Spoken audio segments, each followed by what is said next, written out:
남성인 80.8세, 남성은 약 81세, 여성은 87.2세. 그래서 평균 우리 대한민국 국민의 기대 수명이 84.1세랍니다. 남자 여자 평균. 기대 수명이라는 거는 신생아가 딱 태어나서 앞으로 이 아이가 몇 살까지 살 수 있을까? 그걸 기대 수명이라고 합니다. 앞으로 생존할 것으로 기대되는 평균 수명, 이걸 기대 수명이라고 그러는데, 지금 아이들이 태어나면 평균 84세까지는 산다는 거죠. 근데 놀라운 게 뭐냐면은 대한민국이 60년 만에 기대 수명이 32세나 증가했다는 거예요. 그러면 60년 전이면 지금부터 1960년대 초반에 기대 수명이 52세였답니다. 우리나라 52세. 그리고 얼마나 젊어요? 저도 지금 52세가 넘었잖아요. 근데 지금 30년 이상 증가가 된 거예요. 기대 수명이. 전 세계적으로 기대 수명이 제일 높은 나라가 찾아보니까 모나코라는 나라인데요. 프랑스 남부에 위치한 나라입니다. 그 모나코라는 나라는 기대 수명이 남녀 평균 87세. 2위가 홍콩 85.8세. 일본이 장수국가인데 일본이 기대 수명이 몇 살인가 보니까 우리보다 딱 1년 많아요. 일본이 85세. 대한민국은 세계적으로 10위. 기대 수명이 10위입니다. 경제랑 비슷한 것 같아요. 그래서 대한민국이 기대 수명이 84세. 제가 이렇게 이런 거를 이제 먼저 설교 시간에 언급하는 이유는 우리가 이제 고령화 시대를 살고 있다는 것이요. 노령화 시대, 고령화 시대를 살면서 우리가 고민해 봐야 될 게 두 가지가 있습니다. 하나는 오래 살아야 한다면 어떻게 건강하게 살 것인가? 이걸 이제 고민해 봐야 되는 거죠. 여기 60대, 70대, 80대 다양하게 계신데요. 앞으로 여러분들 한 30년 더 사시는 분도 계시고 또 40, 50대 분들은 한 4, 50년 더 사시는 분도 계실 텐데 어떻게 건강하게 살 것인가? 그걸 한번 우리가 생각을 해봐야 되고, 이거보다 더 중요한 게 있다는 거죠. 그건 뭐냐면 오래 살아야 한다면 어떻게 하나님의 기쁨이 될 것인가? 이 주제입니다. 어떻게 하나님의 기쁨이 될 것인가? 과거 30년 전만 해도 그냥 은퇴하면 조금 더 계시다가 돌아가시는 분이 많았어요. 지금은 은퇴하고 나서 30년, 40년을 살아야 됩니다. 그렇다면 우리가 지금부터 고민해야 되는 거죠. 어떻게 나의 인생의 후반전을 하나님이 기뻐하시는 기쁨의 삶이 될 것인가? 오늘 잠언은 여기에 대한 답을 제시하고 있습니다. 잠언의 핵심 구절은요, 잠언 1장 7절이에요. 솔로몬이 기록한 이 잠언 1장 7절에 보면은 여호와를 경외하는 것이 지식의 근본이거늘 미련한 자는 지혜와 훈계를 멸시하느니라. 여호와를 경외하는 것이 지식의 근본. 그렇다면 우리는 자녀들에게 근본을 가르쳤는가? 나는 손자들, 손녀들에게 근본을 가르쳤는가? 학원을 보내면서 영어 실력, 수학, 또 수능 실력, 토익, 토플 실력은 많이 키워졌는데 근본을 가르치지 못하지는 않았는가 생각해 봐야 됩니다. 여호와를 경외하는 것이 지식의 근본이라고 했습니다. 여러분 자녀가 하나님을 경외한다면 근본 있는 자녀가 되는 것입니다. 반대로 여러분 자녀가 다른 거는 많이 갖추고 대학원까지 나왔는데도 하나님과 단절돼 있다면 근본을 잃어버린 상태가 된 것입니다. 솔로몬은 잠언과 함께 그의 인생의 노후의 지혜서인 전도서를 썼는데요. 전도서 12장 13절이 전도서의 결론입니다. 전도서는 총 12장까지 이루어져 있습니다. 솔로몬은 왕으로서 부귀영화도 다 누려보고 하나님이 그에게 지혜를 줬기 때문에 아주 지혜로운 재판관이고 그 당시 최고의 향락을 다 누려보고, 그런데 그의 결론은 바로 이겁니다. 일의 결국을 다 들었으니 하나님을 경외하고 그의 명령들을 지킬지어다. 이것이 모든 사람의 본분이니라. 하나님을 경외하고 그 말씀에 순종하는 것이 사람의 본분이라는 거예요. 그러니 우리는 자녀들에게 이것을 가르쳐야죠. 전도서는 이렇게 시작하죠. 전도서는 처음에 허무를 딱 선포합니다. 허무, 공허. 헛되고 헛되니 헛되고 헛되도다. 이거를 선포하는 이유는 하나님을 빼놓고 물질을 추구하고 하나님을 빼놓고 인기와 명예와 권력을 추구하는 그 삶은 헛되고 헛되니 헛되고 헛되도다. 이렇게 나가는 거예요.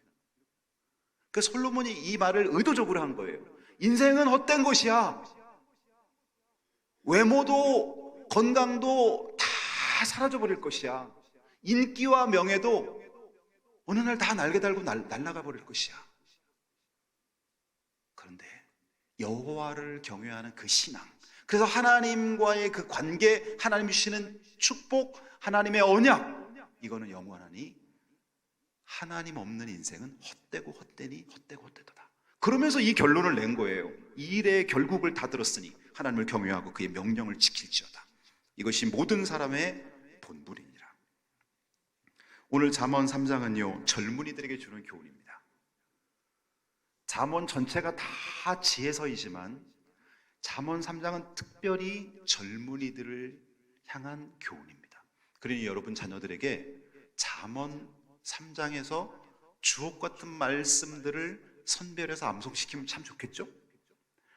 여러분 자녀들에게 카톡 문자 보낼 때, 여러분 자녀들이 청소년, 청년, 또 초등학생 그럴 때 여러분 자녀들에게 잠언 3장에서 한 절, 두 절 딱 선별해서 그 뒤에다 여러분의 마음을 담아서 딱 보내면 되겠죠. 이렇게 보내면 되겠죠. 예를 들어 잠언 3장 3절 4절 인자와 진리가 내게서 떠나지 말게 하고 그것을 내 목에 매며 내 마음판에 새기라. 그러면 내가 하나님과 사람 앞에서 은총과 귀중히 여김을 받으리라. 사랑하는 아들, 엄마는 아들이 하나님과 사람 앞에 귀중히 여김을 받을 것을 믿고 늘 기도한다. 힘내라. 얼마나 파워가 있어요. 그냥 이건 단순히 엄마 생각이 아니잖아요. 단순히 아버지 개인의 생각이 아니잖아요. 하나님의 말씀에 근거해서 거기에 또 부모님의 사랑을 딱 담아서 자녀에게 힘이 되는 말을 문자로 보내주는 거죠. 그 다음에 또 잠언 3장 5, 6절에 보면 너는 마음을 다하여 여호와를 신뢰하고 내 명철을 의지하지 말라. 너는 범사의 그를 인정하라. 그리하면 내 길을 지도하시리라. 이런 말씀을 보내면요 이 아이가 이걸 읽으면서 무슨 생각을 할까 이렇게 여러분도 생각하지만요 성경 말씀은 누가 쓴 거예요? 40여 명의 사람들이 나눠서 쓴 거죠. 모세오경은 모세가 썼고 마태복음 마태가 쓰고 누가복음 누가 쓰고 바울 서신 바울이 13권의 책을 쓰고. 근데 성경 말씀의 원 저자는 성령 하나님이에요. 디모데후서 3장 16절 모든 성경은 하나님의 감동으로 된 것으로. 그러면 이 감동이 뭐냐는 거죠. 그 감동이 바로 성령께서 어떤 사람에게 임해서 감동을 준 거죠. 유기적 영감설. 그래서 모든 성경은 하나님의 감동으로 된 것으로 교훈과 책망과 바르게 함과 의로 교육하기에 유익한 책이라는 거예요. 그러니 성경을 읽을 때 이거는 문자지만 이 성경을 딱 읽는 순간 성령께서 그 사람 마음속에 감동을 주는 거죠. 그 사람과 교감하는 거죠. 그러니 성경은 죽은 책이 아니라 문자가 아니라 살아있는 하나님의 말씀인 거죠. 하나님의 말씀은 살아있고 활력이 있어. 좌우의 날선 어떤 검보다도 예리하여 영과 혼과 관절과 골수를 찔러 쪼갠다. 성령께서 이 말씀을 읽을 때 성령께서 여러분 자녀 마음과 인격에 쑥 들어가는 거죠. 여러분이 성경을 읽을 때 하나님이 여러분과 대화하시는 거죠. 볼지어다 내가 문 밖에 서서 두드리노니 누구든지 내 음성을 듣고 문을 열면 내가 그에게로 들어가서 그로 더불어 먹고 그는 나로 더불어 먹으리라. 먹고 이게 뭐예요? 하나님이 인격적으로 대화한다는 거죠. 내가 하나님, 예수님 기다리고 계시다는 거죠. 내가 성경을 읽으면서 주님을 향해 마음을 열 때 주님이 쑥 들어오셔서 나는 주님을 먹고 주님은 나를 먹고 주님이 나와 교감한다는 거죠. 그때 변화가 일어나는 것이죠. 또 7, 8절 스스로 지혜롭게 여기지 말지어다. 여호와를 경외하며 악을 떠날지어다. 이것이 내 몸에 양약이 되며 내 골수를 윤택하게 하리라. 여러분, 요즘 사람들 공부 얼마나 많이 해요? 과거 한 3, 40년 전만 해도 사실 대학 나온 사람들이 그렇게 많지 않았어요. 우리 여기 이현수 권사님 계시지만 이현수 권사님 그 청년 시절에는 고등학교만 나와도 상당한 수준의 그 마을에서, 시골 마을 같은 데서는 고등학교만 나온 분도 한자로 고 높을 고자 아니에요. 상당한 지식의 소유자였던 거죠. 지금은 그냥 기본적으로 대학 나오고 대학원도 나오고 박사학위 받은 사람이 얼마나 많은지 몰라요, 지금은. 그러니까 사람들이 스스로 무슨 생각을 하는 거예요? 자기 똑똑하다고 생각하는 거예요. 자기 지혜롭다고 생각하는 거예요. 그 여기 나오잖아요. 스스로 지혜롭게 여기지 말지어다. 여호와를 경외하며 악을 떠날지어다. 우리가 아무리 지혜로워도 하나님의 1000분의 1을, 10,000분의 1에 도달할 수 있을까요? 없어요. 여러분, 하나님이 생명을 만들어 주셔서 내 몸에 넣어줘야 생명인 거지, 우리가 어떻게 생명을 만들어요? 우리는 피도 못 만들어서 우리 헌혈하잖아요. 우리 인간이 최첨단 과학을 발달시켜도 피를 못 만들잖아요. 그래서 헌혈하는 거 아니에요. 하나님을 어떻게 따라가요, 우리가? 그러니 하나님을 의지하고 하나님께 기도해야죠. 스스로 지혜롭게 여기지 말지어다. 여호와를 경외하며 악을 떠날지어다. 이것이 내 몸에 양약이 되고 내 골수를 윤택하게 하리라. 이런 문자들을 자녀들에게 딱 보내면서 하나님을 경외하고 하나님을 의지하면 하나님이 너를 늘 행복하게 해주실 것이고 너의 인생에 감사와 기쁨이 넘칠 것이다. 그래서 잠언 말씀, 이 말씀을 통해서 여러분들이 젊은이들에게 위로를 주고 여러분 자녀들에게 힘을 공급하는 부모가 되기를 주의 이름으로 축복합니다. 오늘 본문은 지혜로운 자의 첫 번째 삶의 자세로서 하나님의 말씀에 순종하는 자가 결국은 복을 받는데 장수와 평강의 복을 받는다는 거예요. 여러분, 하나님의 말씀에 순종하려면 첫 번째 단계가 뭘까요? 잘 생각해 보십시오. 이제 말씀에 순종하는 것이 복이라고 우리가 알고 있는데 말씀에 순종하려면 첫 번째 단계가 뭘까요? 말씀을 사모해서 들어야 된다는 거예요. 말씀을 듣는 자리에 앉아 있으려면 사모해야 된다는 거예요. 하나님의 말씀을 사모해야 된다는 거예요. 성경 중에 제가 문제 하나 드릴게요. 성경 중에서 절수가 제일 많은 게 성경 어디 몇 장일까요? 맞춰보세요. 예? 누가 뭐 시편이라고 막 얘기하시는 것 같은데 몇 장이에요? 힌트를 하나 드리면 우리가 위급한 상황이 올 때 어디를 부르죠? 119. 시편 119편. 시편 119편이 무려 176절까지 있어요. 보통 성경은 길어야 한 60절, 뭐 마태복음에서도 긴 거 보면 6, 70절 정도는 있어요. 100장 넘어가는, 100절 넘어가는 게 거의 없어요. 근데 시편 119편은 176절까지 있어요. 근데 이 시편이 119편이 이렇게 긴데 읽으면 너무나 은혜스럽고 시편 119편 그 긴 장이 일관되게 강조하는 주제가 하나 있는데 그게 뭐냐면 하나님의 말씀은 너무나 달고 맛있다는 거예요. 하나님의 말씀을 사모하는 게 인생의 축복이라는 거예요. 그 메시지를 주고 있는 거예요. 제가 그 중에서 몇 개 소개하면 이렇습니다. 시편 119편 97절. 내가 주의 법을 어찌 그리 사랑하는지요. 내가 그것을 종일 작은 소리로 읊조리나이다. 읊조리는 게 뭐예요? 혼자 중얼중얼 읽는 거예요. 읊조리는 거예요. 이렇게 하나님의 법, 말씀을 얼마나 사모하는지 중얼중얼 읽는다는 거예요. 중얼중얼. 이렇게 할 수 있으려면 사랑해야 되겠죠. 말씀을. 이게 복이라는 거예요. 시편 119편 103절에 보면 주의 말씀의 맛이 내게 어찌 그리 단지요 내 입의 꿀보다 더 다니이다. 이런 거를 여러분 경험하시기를 주님의 이름 축복합니다. 그게 복이라는 거예요. 역사적으로 보면은 미국도 그랬고 유럽도 그랬고 동남아시아도 그랬고 아프리카도 마찬가지예요. 성경을 사랑하는 운동이 일어나는 나라를 하나님 부흥시켰어요. 기독교 역사를 보세요. 성경을 읽고 성경을 사랑하는 민족을 하나님 부흥시켰고, 성경을 사랑하는 그 청년, 청소년들을 통해서 하나님이 그 나라와 세계를 바꿉니다. 기독교 역사를 한번 찾아보세요. 요즘에는 네이버에 들어가서 기독교 부흥운동 딱 치면 쫙 나와요. 하나같이 성경을 갈망하고 성경을 사모하는 운동이 일어날 때 기독교 부흥운동이 일어납니다. 그러니 주의 말씀의 맛이 내게 어찌 그리 단지요 내 입의 꿀보다 더 다니이다. 이게 복이라는 거죠. 그 다음에 시편 119편, 시편 119편에 암송할 말씀이 너무 많아요. 시편 119편 105절, 이건 여러분도 아시죠? 주의 말씀은 내 발의 등이요 내 길의 빛입니다.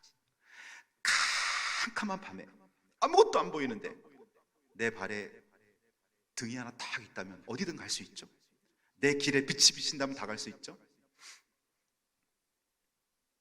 지금부터 한 20여 년 전에 제가 충북 한 농촌 마을에서 목회를 할 때, 그때 충주에서 제천 박달재를 한번 넘어가는 때가 있어요. 지금은 이제 박달재 터널 다 뚫혔고 다리째라 해서 다리째도 다 뚫혔어요. 그래서 충주에서 제천 가는데 되게 쉬워요. 지금은 한 40분이면 가요. 옛날에는 1시간이 훨씬 넘게 걸렸는데. 그런데 제가 그 운전하는 차가 좀 이렇게 낙후된 차였어요. 가족과 함께 박달재로 올라가는데 한 3분의 1 지점이 됐는데 배터리가 방전이 됐고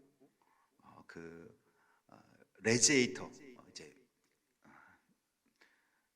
발전기, 우리나라로 말하면 차 안의 발전기, 레지에이터라고 얘기하는데 그게 나가버린 거예요. 올라가는데 불이 앞에 그 서치가 완전히 다 꺼져버린 거예요. 캄캄한, 그날은 또 달도 안 썼어요. 캄캄한데 그때는 이제 시동 꽂히면은 시동이 다시 걸 수가 없는 거예요. 왜냐하면 충전된 게 없으니까, 그 발전기가 나가버렸으니까. 시동을 꺼뜨리면 저는 거기서 이제 그날 밤새야 되는 거예요. 야, 앞이 캄캄한 거예요. 그래서 시동 끌 수는 없고 산 그 기슭에 이렇게 차를 데리고 있는데 한참 있다 보니까 트럭 한 대가 그 밤중에 올라오는 거예요. 이렇게.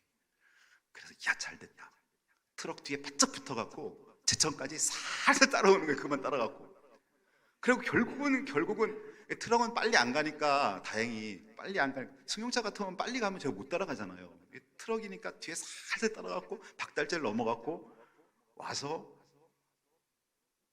하여튼 제가 그때 처갓집에서 그날 잠을 자고 어디서 막 수리를 그 다음에 했어요. 저는 이 시편 119편 105절을 읽으면 늘 그 생각이 나요. 주의 말씀은 내 발의 등이요 내 길의 빛은. 우리 인생도 마찬가지라는 거예요. 아무것도 안 보일 때가 있어요. 뭘 해야 될지 모를 때가 있어요. 캄캄하고 도대체 인간관계가 무너지고 경제적인 손실을 보고 건강에 빨간 신호등이 들어오고 도대체 뭘 해야 될지 안 보일 때가 있어요. 그때 주의 말씀은 내 발의 등이요 내 길의 빛이니이다. 여러분이 이런 걸 경험하시면서 하나님 말씀을 사모하고 하나님 말씀을 읽을 때 하나님 말씀이 그렇게 여러분에게 길을 알려주는 거예요. 이렇게 해야지, 지금 상황에서 너가 이렇게 해야지, 무너진 인간관계 이렇게 다시 회복시켜야지, 기도의 단을 쌓아야지, 너의 사랑하는 사람들 내가 너에게 붙여줬는데 전도해야지. 하나님께서 알려주는 거예요. 우리가 하나님을 향해서 이렇게 여호와를 경외하고 그의 말씀에 순종할 때 하나님이 주시는 복이 있습니다. 그것이 바로 장수와 평강입니다. 오늘 2절 말씀에 보면 나오는데요, 순종하는 자에게 장수의 복과 평강의 복을 준다는 거죠. 여러분, 어떤 사람은 목사님 저는 오래 사는 거 싫어요. 너무 힘들어요. 이렇게 말씀하시는 분이 계세요. 근데 여러분, 건강하게 오래 사셔야죠. 평안하게 오래 사셔야죠. 여러분, 구약 성경을 보면 장수는 하나님께서 인간에게 주시는 아주 큰 복 중에 하나입니다. 장수는 하나님이 주신 복이라는 거예요. 장수는. 그런데 오래 살면서 건강하게 오래 살 것을 기도해야 되고, 평안의 복을 받아 누리면서 오래 사는 것을 여러분 기도하시기 바랍니다. 그 다음에 또 하나 주시는 복이 평강. 평강이란 말은 여러분 잘 아시죠? 히브리어로 샬롬. 제가 여러분에게 공지사항 보낼 때 항상 그러잖아요. 샬롬, 한 주간도 평안하셨습니까? 이렇게 시작하죠. 샬롬, 한 주간도 평안하셨습니까? 그리고 이제 공지사항 올리죠. 그 샬롬이 뭐냐면 하나님의 평강이 당신의 가정에 임하기를 원합니다. 하나님의 평강이 당신에게 임하기를 원합니다. 그런 인사법이에요. 샬롬, 평강이 당신에게 임하기를 원합니다. 이 평강은 하나님 주시는 거예요. 돈이 아무리 많아도요, 불안하고 근심 걱정에 있으면 행복하지 않은 거예요. 이 하나님 주신 평화가 임해야 되는데, 그래서 여러분 이렇게 기도하십시오. 제가 기도문을 이렇게 올려봤어요.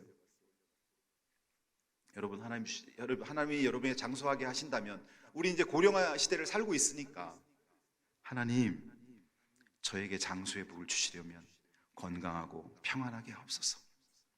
하나님, 제가 장수한다면 노후가 하나님의 기쁨이 되게 하옵소서.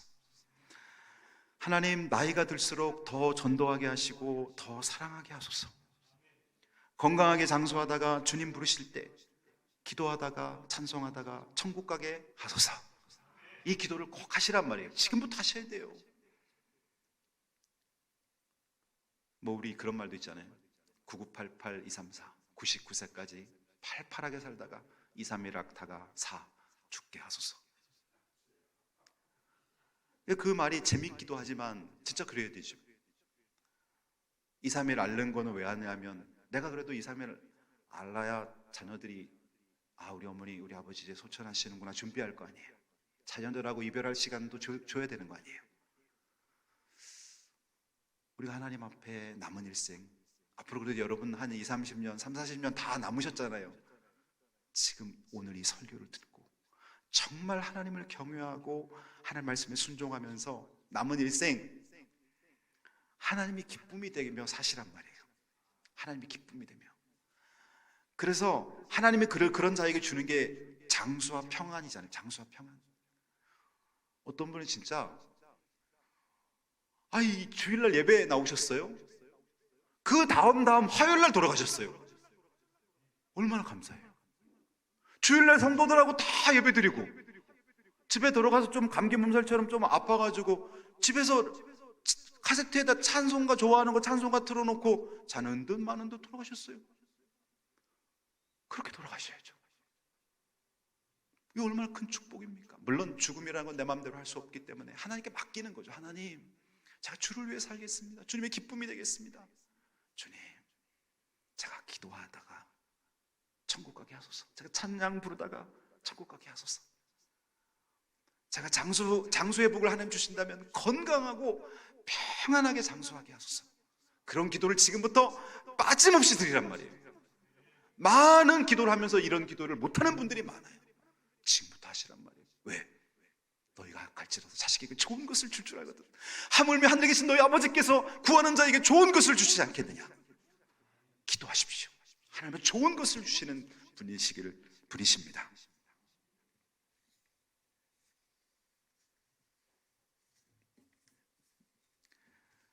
결론입니다. 말씀에 순종하는 것이 지혜자의 삶이며 행복의 지름길입니다. 하나님의 권위에 도전하는 사람만큼 어리석은 사람이 없어요. 하나님의 권위에 도전하지 마세요.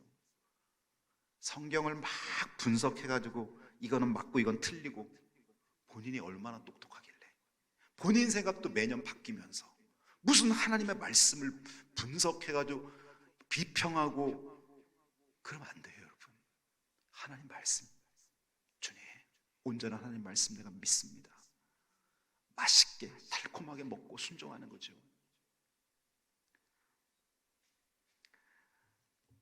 하나님을 경외하는 여러분 자녀들, 여러분 가문 되시기를 주님의 이름으로 축복합니다. 기도하겠습니다.